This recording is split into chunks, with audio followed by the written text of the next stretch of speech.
Ketua Umum Partai Golkar Erlangga Hartarto menilai debat ketiga Capres kurang mengangkat substansi tema debat.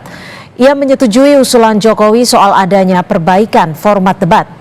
Erlangga menilai Capres tak banyak mengangkat substansi terkait geopolitik, hubungan luar negeri dan pertahanan dalam debat Capres kemarin.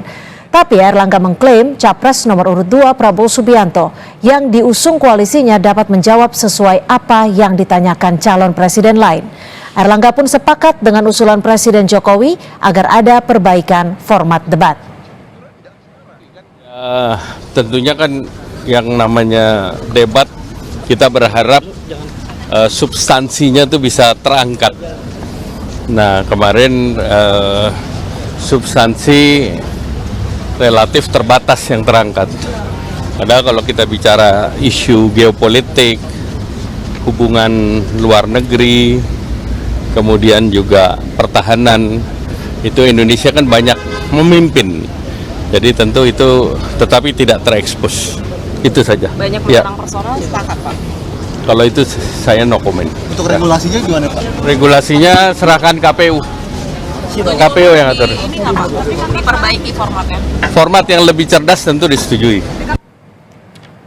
Ketua Umum PAN Zulkifli Hasan juga menilai debat Capres ketiga cenderung ingin menjatuhkan calon presiden dan tidak terlihat arah visi dan misi masing-masing Capres di debat. Zulkifli mengusulkan format debat Capres diperbaiki dengan menyediakan sesi Capres-Cawapres berdebat secara berpasangan. Pak, arah masing-masing kandidat menurut saya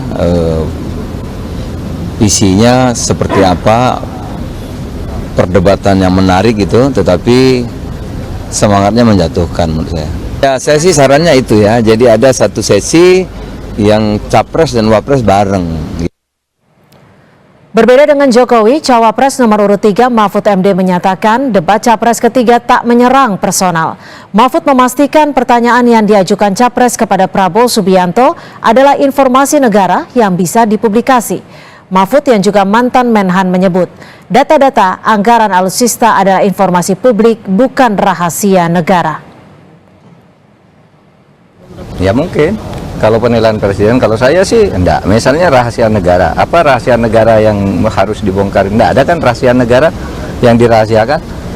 Kalau rahasia negara itu misalnya intelijen, strategi penyerangan, peta. Ini kalau bicara soal anggaran, kalau anggarannya segitu gitu, kok situasi anunya begitu, kan itu bukan rahasia. Nggak ada yang kemarin yang seharus dirahasiakan dari pertanyaan itu.